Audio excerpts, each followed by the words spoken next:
South కొరియాలో ఘోరమైన విమాన ప్రమాదం జరిగింది. 181 మందిలో ప్రయాణికుల్లో 179 మంది చనిపోయి ఇద్దరు ప్రాణాలతో బతికి బయటపడ్డారు. ఈ జెజు ఎయిర్కి చెందిన విమానం థాయిలాండ్ నుండి దక్షిణ కొరియాలోని సియోల్ దగ్గరలోని ముయాన్కు బయలుదేరి ఉదయం 9 గంటలకి ల్యాండ్ అయ్యే టైంలో విమానం ముందు భాగంలోని ల్యాండింగ్ గేర్లో ప్రాబ్లమ్స్ వచ్చి అది తెరుచుకోలేదు. దీంతో విమానం రన్వేపై జారుతూ నిప్పు రవ్వలు కురిపిస్తూ ఎయిర్పోర్ట్ గోడ వైపు దూసుకెళ్లి ఢీకొని వెంటనే ముక్కలైపోయింది. ఈ బోయింగ్ 737-800 జెట్ విమానం 15 ఇయర్స్ నాటిది. ఈ ప్రమాదానికి ల్యాండింగ్ గేర్ ఫెయిల్ కావడం, బెల్లీ ల్యాండింగ్ అంటే క్రాష్ ల్యాండింగ్కి ప్రయత్నించడం రీజన్స్ అని అంటున్నారు.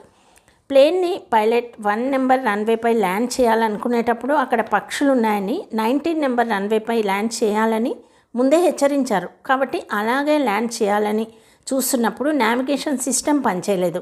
ఆ టైంలోనే ల్యాండింగ్ గేర్ ఫెయిల్ కావడం జరిగింది.